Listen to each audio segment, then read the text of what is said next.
दोस्तों ऐसा लगता है जैसे ये अगस्त का महीना खुलासों का महीना है। जी हाँ दोस्तों, जैसे ही अगस्त का महीना चढ़ा है, एक के बाद एक खुलासे हो रहे हैं। खासतौर से वोटर स्कैम को लेके, ईवीएम को लेकर के। पहले राहुल गांधी ने किया, फिर शरद पवार ने किया और अब बड़ा खुलासा उद्धव ठाकरे ने किया है। महाराष्ट्र के पूर्व सीएम और शिवसेना यूबीटी चीफ उद्धव ठाकरे ने बड़ा दावा किया है और कहा है कि जब हम बीजेपी के साथ गठबंधन में थे तो बीजेपी के ही एक नेता ने मुझे बताया था कि ईवीएम कैसे हैक होती है। हालांकि उन्होंने ये नाम नहीं लिया कि वो नेता कौन थे, लेकिन उन्होंने ये जरूर कहा है कि अब वो नेता नहीं है, लेकिन वह है बीजेपी में ही। दोस्तों ये बड़ा खुलासा उद्धव ठाकरे ने किया और इसी के साथ साथ कैसे राहुल गांधी ने जो प्रूफ दिखाए और इंडिया गठबंधन ने जो धावा बोला दिल्ली में, उसको कैसे महाराष्ट्र से उद्धव ठाकरे ने सपोर्ट किया है और बीजेपी को आड़े हाथों लेते हुए कुछ तीखे और आग उगलते हुए शब्दों का इस्तेमाल किया है और बीजेपी को खरी खोटी सुनाई है।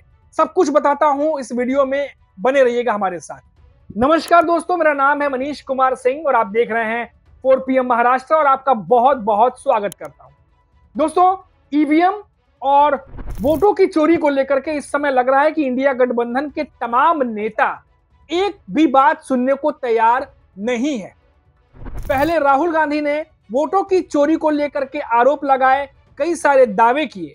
ये महाराष्ट्र के चुनाव के बाद से ही लगातार देखा जा रहा था कि यह सिलसिला चल रहा था।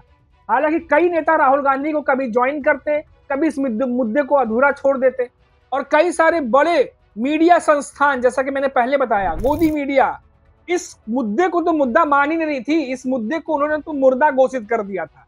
लेकिन अब राहुल गांधी ने जिस तरीके से एक तरीके से धावा बोला है, पूरा इंडिया गठबंधन साथ दिखाई दिया है।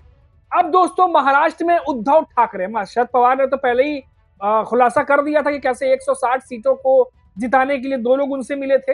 अब उद्धव ठाकरे ने बड़ा खुलासा किया है, कहा कि जब वो बीजेपी के साथ गठबंधन में थे तो बीजेपी के ही एक बड़े नेता ने उन्हें बताया कि ईवीएम कैसे हैक होती है। उन्होंने कहा कि वो नेता नहीं है लेकिन बीजेपी में ही है और नाम जो है उन्होंने हालांकि नहीं बताया।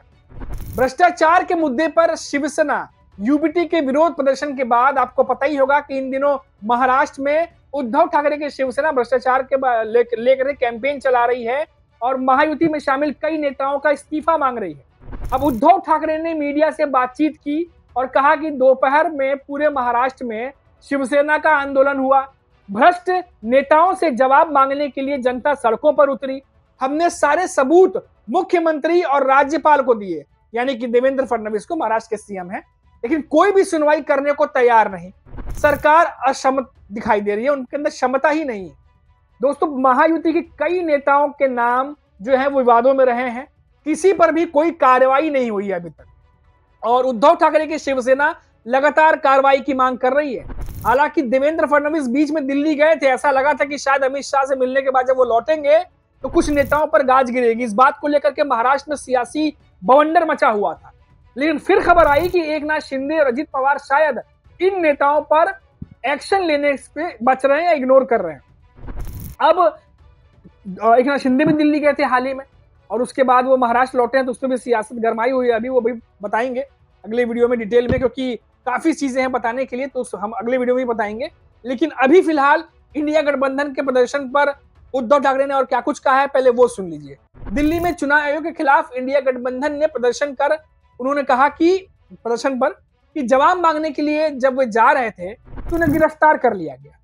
क्या ये लोकतंत्र पर धब्बा है, एक सवाल पूछा है और कहा भी है कि ये लोकतंत्र पर धब्बा है और सरकार ने आज कलंक लगाया है। दोस्तों उद्धव ठाकरे ने तीखा हमला बीजेपी पर बोलते हुए कहा कि जवाब मांगने जा रहे नेताओं को गिरफ्तार कर लिया जाता है, ये लोकतंत्र पर धब्बा है, सरकार ने आज कलंक लगाया है। अब दोस्तों उद्धव ठाकरे ने कहा कि बिहार में भी मतदाताओं के नाम काटे गए। अब सुप्रीम कोर्ट को भी चुनाव आयोग नाम देने को तैयार नहीं। क्या चुनाव आयोग के आयुक्त जो अधिकारी हैं वो सुप्रीम कोर्ट से भी बड़े हैं? अब सुप्रीम कोर्ट क्या फैसला लेता है ये हम भी देखेंगे। अब उद्धव ठाकरे एक तरीके से कह रहे हैं कि अब सुप्रीम कोर्ट को हम भी देखेंगे कि वो क्या फैसला लेते हैं, क्योंकि जवाब तो वहां भी नहीं दिया जा रहा। अब उद्धव ठाकरे ने यह भी आरोप लगाया कि वोटों की चोरी बीजेपी ने की है, जो अब उजागर हो रही है। अब मतदाताओं से कहा जा रहा है कि वे अपनी पहचान दिखाएं। ये एक तरह से डकैती है। अब दोस्तों, ये सब कुछ जो चीजें हैं, जो चुनाव आयोग है, वो उसके अंतर्गत आती हैं कि किस तरीके से वोटों को सही तरीके से चुनाव हो, सही तरीके से जो मतदाता हैं उनके जो अकाउंट है उनको सेफ रखा जाए और किस तरीके से उनको आसानी हो मतदाताओं को, ये सब कुछ मैनेज जो है चुनाव आयोग करता है। लेकिन यहाँ पर देखा जा रहा है कि चुनाव आयोग गोल गोल गोल गोल जवाब दे रहा है, डायरेक्ट जवाब नहीं दे रहा, और तो और जो सवाल पूछे जा रहे हैं उस पर भी कई जगह से वो जो है पीछे हटते दिखाई दे रहा है। अब इसके साथ ही उद्धव ठाकरे ने जो और बातें कही है वो कहा है कि जब मैं मुख्यमंत्री के बारे में कुछ नहीं कहूंगा, उनके पाप पर पर्दा डालने के काम उनके पार्टी के प्रमुख उन्हें सौंपा है, तो अब इसके बारे में क्या कहा जा सकता है। तो ये भी एक उद्धव ठाकरे जो है वो काफी कुछ कहते हुए नजर आ रहे हैं। अब महाराष्ट्र की अगर हम बात करें तो महाराष्ट्र में तो उद्धव ठाकरे की शिवसेना ने आग लगाई रखी है, भ्रष्टाचार के मुद्दे पर लगातार हमलावर है महायुति के नेताओं पर। महाराष्ट्र से लेकर दिल्ली तक इन दोनों बीजेपी बुरी तरीके से घिरी हुई दिखाई दे रही है दोस्तों। दिल्ली में जहां एक तरफ राहुल गांधी सांस लेने की फुर्सत नहीं दे रहे, आपने देखा कि जब संसद से लेकर सड़क तक राहुल गांधी अपने 300 सांसदों के साथ जब गए थे, जब उन्हें गिरफ्तार कर लिया गया, उसके बाद देखा गया कि सदन जब नहीं चला, फिर जब वहां से छूटे हैं तो वापस संसद आकर के सदन में भी जो हिस्सा लिया है और फिर से बीजेपी पे हमला बोला है। तो लगातार इंडिया गठबंधन जो है अब वो लगातार बीजेपी पे हमलावर है, चुनाव आयोग को घेरने की कोशिश कर रहा है। लेकिन अब देखा जा रहा है कि चुनाव आयोग को बचाने के लिए बीजेपी के नेता जो है वो आगे आने लगे हैं, बीजेपी के नेता जवाब देने लगे हैं। विपक्ष सवाल चुनाव आयोग से करता है लेकिन जवाब बीजेपी के नेता देने लगते हैं।